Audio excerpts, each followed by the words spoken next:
어떤 부인이 병에 걸렸습니다. 근데 그 병이 심각할 정도로 중병이었어요. 평소에 건강했던 이분이 수술을 받아야 된다는 것 때문에 굉장히 마음이 위축이 되고 염려와 두려움이 점점 커졌습니다. 드디어 수술을 하는 날 아침에 수술을 담당하는 의사가 들어왔습니다. 그래서 이 부인이 간곡하게 부탁을 합니다. 의사 선생님, 제가 태어나서 수술이라는 것은 처음 받아봅니다. 선생님 잘 부탁합니다. 그랬더니 이 젊은 담당 의사가 위로의 말을 이렇게 해주었습니다. 수술 받는 게 처음이라고요? 걱정하지 마세요. 저도 오늘 수술이 처음입니다. 그럼 위로의 포커스를 처음에다 맞췄습니다. 이 포커스가 안 맞으면 오히려 상처를 받든지 불안이나 두려움이 더 가중될 수 있습니다. 칭찬은 고래도 춤추게 한다고 할 만큼 누구에게나 이 칭찬이 필요한 것처럼 누구에게나 위로가 필요합니다. 위로가 필요 없는 사람은 없습니다. 세상을 살아가는 모든 사람들은 다 위로받기를 원합니다. 금년 1월 달에 발행된 이 목회 데이터 연구소에서 나온 2024년, 즉 작년이죠. 우리 통계로 보는 한국 사회와 한국 교회라는 여기에 의하면은 우리 한국인의 우울감에 대해서 설문조사를 했는데요. 나는 요즘에 우울감을 느끼는가? 여기에 동의한 사람이 36%였습니다. 그러니까 3사람 가운데 1사람 이상이 살아가면서 우울감을 느끼며 살아간다는 것이죠. 이게 간단한 문제가 아닙니다.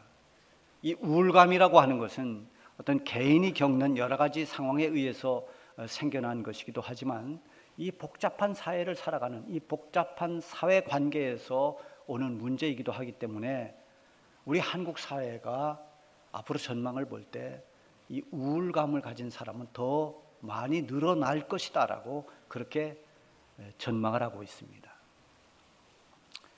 앞서 말씀드렸지만 위로가 되지 않을 때는 그게 오히려 위로가 아닌 어떤 상처가 되고 염려가 될 수 있지만 정말 참다운 위로가 있으면 어떤 마음의 병도 고칠 수가 있습니다. 진정한 위로를 받으면 두려움과 염려들을 이겨낼 수가 있고 새로운 힘을 얻을 수도 있습니다. 위로에 있어서 필요한 것은 훈시적이거나 교과서적인 답이 아니라 정말 그 사람의 마음을 헤아려 주는 것입니다. 말하자면 공감하는 거죠. 그래서 잘 들어주면서 그랬군요. 많이 힘들었군요. 그냥 이렇게 공감하는 말만 해줘도 굉장한 위로가 될 때가 많습니다. 오늘 이 본문에 보면은 하나님에 대해서 우리 주 예수 그리스도의 하나님이시오 자비의 아버지시오 모든 위로의 하나님이시며 이렇게 말씀하고 있어요. 하나님은 모든 위로의 하나님이십니다. 이것이 오늘의 첫 번째 메시지입니다. 3절 시작을 보면 찬송하리로다 이렇게 시작이 됩니다. 우리 성도들이 기뻐하고 감사하면서 찬송할 이유가 내가 믿는 나의 하나님이 위로의 하나님이시라는 것입니다. 나에게 위로하는 하나님이 계심을 찬송한다는 거죠. 우리가 1월 달에 불렀던 이달의 찬양 아무것도 두려워 말라. 이 가사를 보면 아무것도 두려워 말라. 주 너의 하나님이 지켜주시리. 놀라지 마라. 겁내지 말라. 주님 나를 지켜주시리. 내 마음이 힘에 겨워 지칠지라도 주님 나를 지켜주시네. 세상의 험한 풍파 몰아칠 때도 주님 나를 지켜주시네. 온통 가사가 다 위로의 메시지들입니다. 찬양을 부르면서 위로를 받게 하고 위로를 통해서 힘을 얻게 하시는 분이 바로 우리의 하나님이십니다. 오늘 본문 말씀 가운데 가장 많이 나오는 단어가 위로입니다. 3절부터 9절 이 안에 위로라는 단어를 쭉 찾아보니까 10번이 나옵니다. 그만큼 위로에 이 초점이 맞춰져 있습니다. 믿음을 지키면서 이 세상을 살아가는 성도들은 시험이나 환난, 고난 피할 수 없습니다. 다 부딪혀야 하는 문제들입니다. 따라서 우리 성도들에게 꼭 필요한 것이 위로라고 하는 것입니다. 위로해 줄 수 있는 분이 있으면, 그래서 진정한 위로를 우리가 받는다면 어떤 고난도 이겨낼 수 있습니다. 어떤 괴로움, 어떤 염려도 다 극복해낼 수가 있습니다. 그런데 우리를 위로해 주시는 분이 바로 하나님이시라는 것입니다. 하나님이 나의 위로자가 되십니다. 가수 윤복희 씨가 부르는 노래 가운데 여러분이라는 노래가 있어요. 이 노래를 작사 작곡한 분이 그 오빠인 윤한기 목사님입니다. 물론 목사님이 되기 전에 작사 작곡했겠습니다마는 이 노래를 언젠가 들으면서 여기서 말하는 나가 하나님이고 너가 나다 이렇게 생각을 하면서, 다시 말하면 하나님께서 나에게 말씀하시는 것이다 라고 생각하고 이 노래를 들으니까 얼마나 감동이 되는지 모릅니다. 내가 만일 괴로울 때면 내가 위로해 줄게. 내가 만약 서러울 때면 내가 눈물이 되리. 어두운 밤 험한 길 걸을 때 내가 너의 등불이 되리. 하나님이 우리가 괴로워할 때 우리를 위로해 주십니다. 우리의 눈물을 보시고 우리의 아픔을 아시고 우리가 가야 할 길에 빛나는 등불이 되어주시는 분입니다. 여러분, 야곱 있죠? 이 눈이 어두워서 연로한, 이 눈이 어둡고 연로한 그 아버지를 속입니다. 그래서 형이 받아야 할 장자권을 대신 받았습니다. 그때 분노한 것이 형 에서죠. 에서의 그 분노를 피해서 외삼촌 댁으로 도망을 가야 했습니다. 그 도망길에 야곱이 지금까지 살아오면서 한 번도 경험해 보지 못했던 그런 엄청난 외로움과 두려움을 경험했을 것입니다. 아무도 동행하는 사람이 없고 자기를 지켜줄 사람이 없습니다. 혼자 걷고 또 걷고 그러다가 어두운 밤이 됐습니다.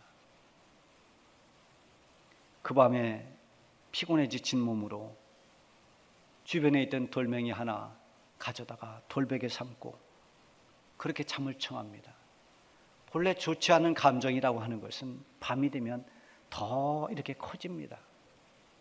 뭔가 억울한 생각이 들면 밤에 잠 이루지 못하고 그게 더 커지죠. 뭔가 속상한 일이 있으면 그 속상함이 낮에는 모르겠는데 밤이 되면 더 커집니다. 밤이 되는 게 더 외롭습니다. 더 두렵습니다. 그런데 그 밤에 하나님께서 야곱에게 나타나십니다. 그리고 약속의 말씀을 주십니다. 야곱아, 내가 너와 함께 있단다.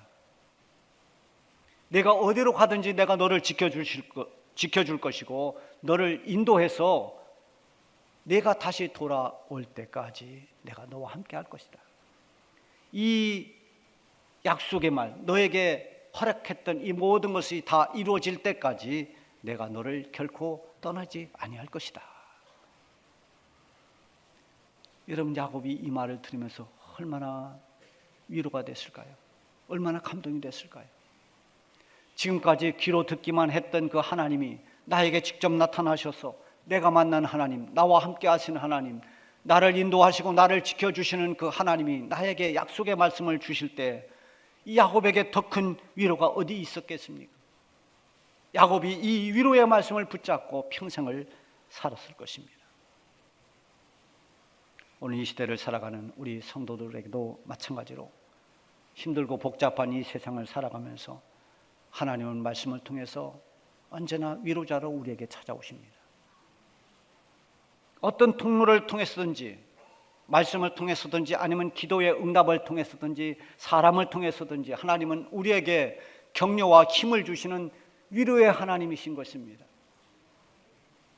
하나님께서 우리에게 주시는 위로, 그것이 그때그때 우리에게 나타나는 하나님의 응답일 수도 있고, 또는 하나님의 말씀을 통해서 나에게 깨달음을 주셔서 힘을 얻게 하시기도 하고, 여러 가지가 있겠지만 하나님께서 우리에게 주신 가장 큰 위로는 바로 하나님이 우리에게 하나님의 독생자인 예수님을 보내주신 것입니다. 죄로 말미암아서 하나님께로 나가는 길이 완전히 우리는 막혔습니다. 하나님의 심판 아래서 영원히 멸망당할 수밖에 없는 우리가 어떤 구원받을 만한 의도 공로도 없습니다. 절망밖에 없습니다. 하나님께서 우리에게 손을 내밀어 주시지 않으면 구원의 길이 도무지 없는 우리 죄인들에게 하나님이 친히 찾아오셨습니다. 그분이 하나님의 독생자인 예수님이십니다. 하늘의 모든 영광 보좌를 다 버리고 낮고 천한 인간의 몸을 입고 이 세상에 인카네이션 하셨습니다. 성육화되어서 육신의 몸을 입고 친히 오셔서 우리의 구주가 되어 주셨습니다. 이것이야말로 하나님께서 우리에게 주신 가장 큰 은혜요, 가장 큰 위로입니다. 그저 죄 가운데서 멸망할 수밖에 없는 죄와 사망의 늪에 빠져서 구원하실 메시아를 기다리는 사람들에게는 구세주가 오셨다는 것, 이것이 말할 수 없는 위로 중에 위로인 것입니다. 누가복음 2장 25절에 보면 예루살렘에서 이렇게 구주가 오시기를 기다리던 한 사람을 소개하는데요, 그 사람이 시므온이라고 하는 사람입니다. 예루살렘에 시므온이라 하는 사람이 있으니 이 사람은 의롭고 경건하며 이스라엘의 위로를 기다리는 자라. 이스라엘의 위로, 그가 바로 하나님께서 보내주신 예수님입니다. 예수님은 우리에게 위로자이십니다. 희망이 없던 우리에게 희망을 주셨습니다. 구원이 없던 우리에게 구원의 길을 열어주셨습니다. 구원받을 모든 것들, 이 구원을 갈망하는 모든 사람들에게 예수님은 위로자가 되신 것입니다. 88장 찬송에 보면은 내 진정 사모하는 친구가 되시는 구주 예수님은 아름다워라. 산 밑에 백합하여 빛나는 새벽별, 주님 형언할 길 아주 없도다. 내 마음이 아플 적에 큰 위로 되시며 나 외로울 때 좋은 친구라. 내 마음이 아플 적에 큰 위로가 되시는 분, 그분이 우리의 구주이신 예수님이신 것입니다. 내가 비록 박해를 받고 환난을 당한다 하더라도, 혹은 내 모든 재산을 다 잃어버리고 내 건강을 잃어버린다고 할지라도, 내가 믿는 예수 그리스도로 말미암아서 나는 구원을 받을 수 있다는 것, 이보다 더 큰 위로는 없습니다. 이 위로가 바로 하나님이 우리에게 주신 위로입니다. 또한 하나님께서 우리를 이렇게 위로해 주심으로써 우리도 또 위로가 필요한 다른 사람들에게 위로를 주라는 것입니다. 4절에 보면 우리의 모든 환난 중에서 우리를 위로하사 우리로 하여금 하나님께 받은 위로로서 모든 환난 중에 있는 자들을 능히 위로하게 하시는 이시로다. 우리가 환난 중에 있을 때 하나님 우리를 위로해 주십니다. 하나님을 의지하고 하나님을 바라보면 하나님 반드시 우리에게 위로를 주셔요. 하나님은 우리의 형편을 아십니다. 괴로워하고 슬퍼할 때 그 괴로움, 그 슬픔을 하나님 앞에 내놓고 눈물 흘리는 사람의 그 눈물을 하나님은 보아주십니다.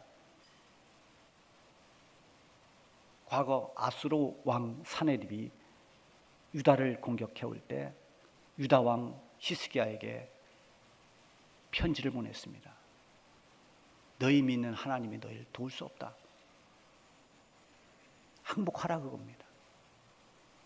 멸시하고 무시하고 그리고 깔보는 그런 편지를 보냈습니다. 히스기야는 할 것이 없습니다. 힘이 없습니다.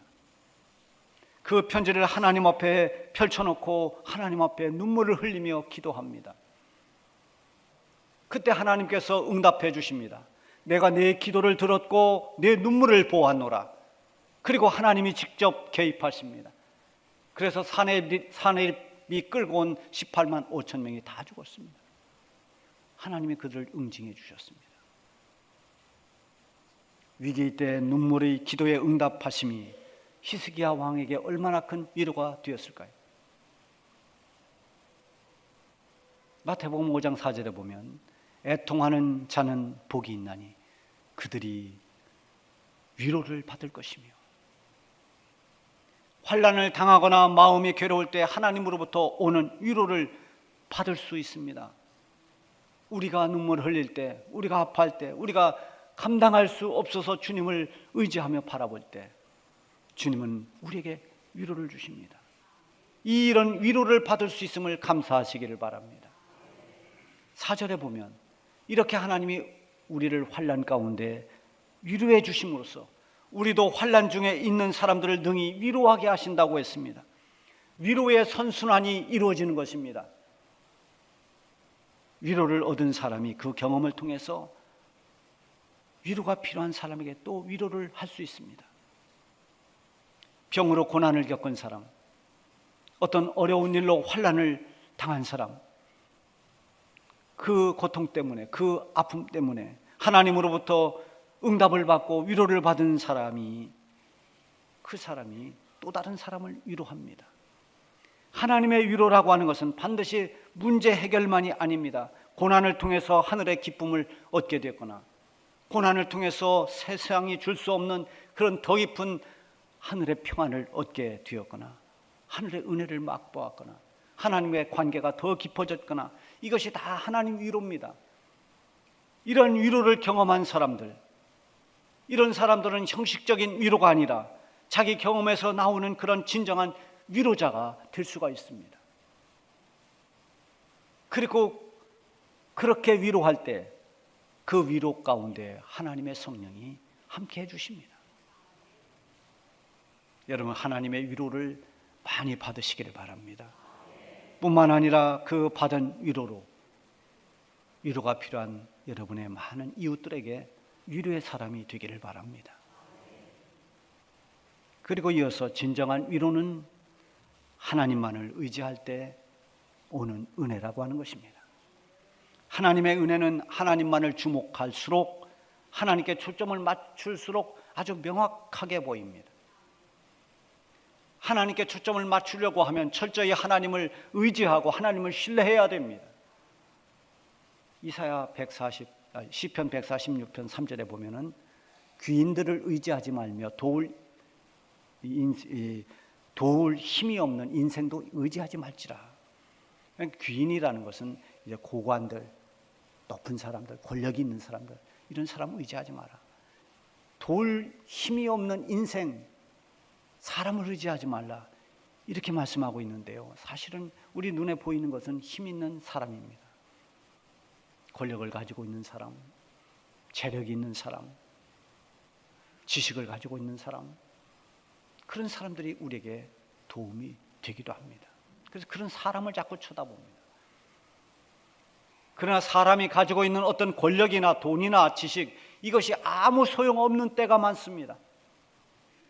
그것으로 해결할 수 없는 문제들도 너무너무 많습니다.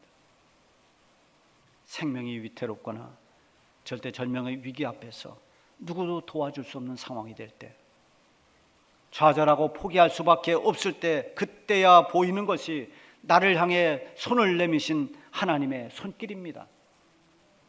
오직 주님의 손을 잡아야 되고 주님만을 의지해야 되는 그런 상황, 그때가 고난을 통해 주시는 하나님의 은혜일 때요, 하나님의 위로를 체험할 수 있는 가장 좋은 기회인 것입니다.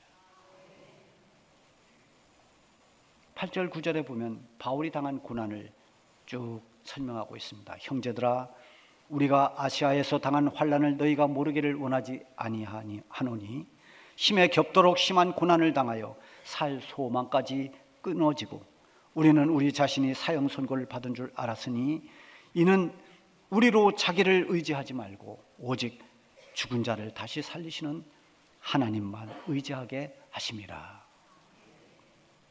바울이 당한 환난이 얼마나 크고 심각했는지 살 소망이 끊어졌다고 했습니다. 여러분, 너무 고통스러우면 살아있는 것 자체가 괴롭습니다. 두려워합니다. 저희 교회 개척하고 얼마 안 돼서 저하고 나이가 비슷한 그때 당시 제가 30대였으니까요. 아주 젊은 여집사님이 암이 걸렸습니다. 근데 처음에 암인 줄 몰랐어요. 이게 30년 전이니까 30년도 더 됐으니까요. 그때는 지금처럼 그렇게 의료 기술이 발달하지 못하고 좀 부족할 때입니다. 자꾸 속이 아파서 병원에 갔더니 소화불량으로 이 소화불량 치료하는 약만 계속 먹었어요. 그러다가 이게 시간이 많이 갔습니다. 나중에 암인 줄 알게 되었을 때는 이미 말기가 됐습니다. 너무너무 고통스러워하는 거예요. 진통이 너무너무 이게 심해서 가서 기도를 해주면 그런 말을 했습니다. 목사님, 오늘 밤 잠이 든 채로 내일이 안 왔으면 좋겠습니다. 내일을 맞고 싶지 않은 거예요. 또 하루 눈 뜨면 오늘 그 고통을 어떻게 견뎌내야 되나, 이 두려움 때문에 살아있는 것 자체가 두려운 거예요.